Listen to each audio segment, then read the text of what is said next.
আসসালামু আলাইকুম অষ্টম শ্রেণীর শিক্ষার্থী বন্ধুরা, তোমাদের মাঝে আমি আবারও হাজির হলাম নতুন একটা ভিডিও নিয়ে।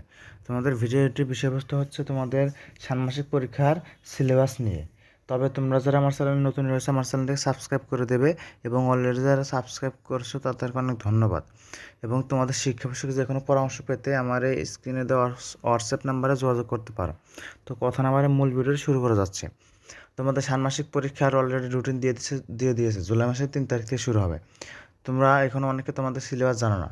তো তোমাদের সিলেবাসের প্রথমে বাংলা তোমাদের পাঠ্যপুস্তকের শুরু থেকে 102 পৃষ্ঠা পর্যন্ত, ইংরেজি পাঠ্যপুস্তকের শুরু থেকে 78 পৃষ্ঠা পর্যন্ত, গণিত পাঠ্যপুস্তকের শুরু থেকে 124 পৃষ্ঠা পর্যন্ত, বিজ্ঞান পাঠ্যপুস্তকের শুরু থেকে 55 পৃষ্ঠা পর্যন্ত, ইতিহাস ও সামাজিক বিজ্ঞান পাঠ্যপুস্তকের শুরু থেকে 62 পৃষ্ঠা পর্যন্ত, ডিজিটাল প্রযুক্তি পাঠ্যপুস্তকের শুরু থেকে 75 পৃষ্ঠা পর্যন্ত, জীবন ও জীবিকা পাঠ্যপুস্তকের শুরু থেকে 59 পৃষ্ঠা পর্যন্ত, স্বাস্থ্য সুরক্ষা পাঠ্যপুস্তকের শুরু থেকে 70 পৃষ্ঠা পর্যন্ত, শিল্প ও সংস্কৃতি পাঠ্যপুস্তকের শুরু থেকে 59 পৃষ্ঠা পর্যন্ত, ইসলাম শিক্ষা পাঠ্যপুস্তকের শুরু থেকে 72 পৃষ্ঠা পর্যন্ত, হিন্দু ধর্ম শিক্ষা পাঠ্যপুস্তকের শুরু থেকে 59 পৃষ্ঠা পর্যন্ত, খ্রিস্ট ধর্ম শিক্ষা পাঠ্যপুস্তকের শুরু থেকে 41 পৃষ্ঠা পর্যন্ত এবং বৌদ্ধ ধর্ম শিক্ষা পাঠ্যপুস্তকের শুরু থেকে 38 পৃষ্ঠা পর্যন্ত।